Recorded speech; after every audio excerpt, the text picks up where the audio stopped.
بسم اللہ الرحمن الرحیم. دیکھو میرے بھائیوں، حق اور باطل کی لڑائی پہلے سے چلی آ رہی ہے، اور تاریخ گواہ ہے جب جب باطل نے حق کا مقابلہ کیا اور بڑی طاقت اور پرجوش سے حق کے سامنے آیا، ظاہری طور پر اگر حق کو نقصان بھی ہوا ہے نا، لیکن پھر اللہ تبارک و تعالیٰ نے باطل کی جڑیں کاٹ دی اور اس کو زبردست ذلیل اور رسوا کر کے چھوڑا. اب مکہ کے حالات اٹھا کر دیکھیں. نبی کریم صلی اللہ علیہ وسلم کو بہت ستایا، لیکن جب مکہ فتح ہوا تو سارے بھاگتے پھرتے نظر آئے، اور مکہ کا جو سردار تھا ابو جہل، جو سب کی کمان کر رہا تھا، بدر کے میدان میں 2 چھوٹے بچوں نے اسے گرا دیا. اسی طرح میرے بھائیوں، کربلا کے میدان میں جب اہل بیت کو اور نواز رسول کے ساتھیوں کو بھوکے پیاسے شہید کیا گیا،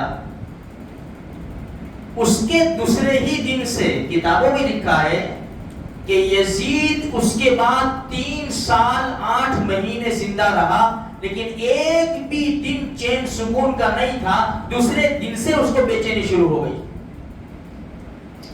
اور پھر اللہ کی بڑی عجیب شان، مختار کو اللہ نے بٹھایا. مختار کو جب 4 سے 5 سال گزرے تھے، جب کوفہ اور عراق کے اوپر تسلط ہو گیا، بڑا اچھی طرح جم گیا، تو اعلان کیا قاتلان حسین میں جو بھی شریک تھے ان کے علاوہ سب کی معافی، لیکن قاتلان حسین کو پکڑو. لکھا ہے علماء نے بڑی طاقت اور بڑے خرچے کے ساتھ پوری طاقت لگا دی اس نے، اور جتنے بھی جنگ میں شریک تھے امام حسین رضی اللہ تعالیٰ عنہ کے خلاف، سب کو پکڑا اور سب کو موت کے گھاٹ اتار دیا، سب کو ذبح کر ڈالا. ایک دن میں 248 انسان کو اس نے مارا ہے، ذبح کر ڈالا بس. اور جو نام چین تھے نا، جیسے شمر ذی الجوشن، یہ امام حسین رضی اللہ تعالیٰ عنہ کا سخت مخالف تھا. اگر یوں کہا جائے نا کہ اسی وجہ سے جنگ نے بھڑکا اختیار کر لیا تو چلے گا. اس کو پکڑ کے بلوایا اور اس کو ذبح کیا، اور اس کی بوڈی، اس کا جسم کتوں کے آگے ڈال دیا. پھر 3 بڑے بڑے لیڈروں کو بلایا مختار نے، تو وہ رحم کی اپیل کرنے لگے، معاف کرو، ہمارے اوپر رحم کرو.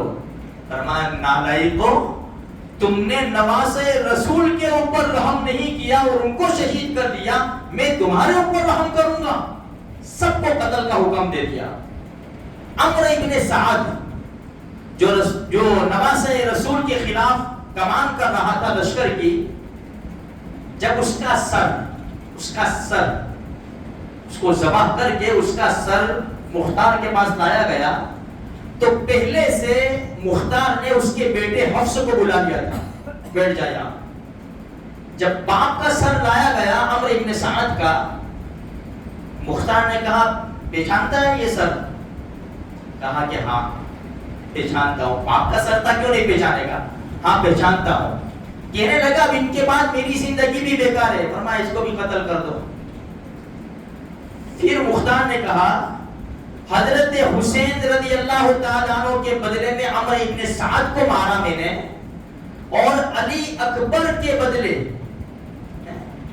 میں نے اس کے بیٹے کو مارا. لیکن یاد رکھو، اگر قریش کا 3/4 میں مار ڈالتا، پھر بھی حضرت حسین رضی اللہ تعالیٰ عنہ کے ایک انگلی کی شہادت کے برابر نہ ہوتا. میرے بھائیوں، اب اندازہ لگاؤ کہ جن لوگوں نے جشن منایا ان کے کیا حالات ہوئے. جو مخالف تھے، جو شریک تھے، اللہ نے چن چن کر ان کو ختم کیا ہے. آج ہم کو سوچنا چاہیے کہ ایسے زبردست حالات تھے. 72 سر نیزے کے اوپر چڑھائے گئے، عورتوں کو باندھ کر لے جایا گیا. ایسی حالت ہمارے سامنے ہو، وہ نقشہ ہمارے سامنے ہو اور مسلمان ناچے، یہ تو گوارا نہیں ہے میرے بھائیوں. یہ گوارا نہیں ہے، بالکل گوارا نہیں ہے۔ اللہ تبارک و تعالیٰ نے دیکھو ان کا کیسا انتقام لیا۔ اسی لیے ہمیں سمجھنا چاہیے کہ بھائی کہ ایسے حالات کے اندر ہمیں کیا کرنا چاہیے۔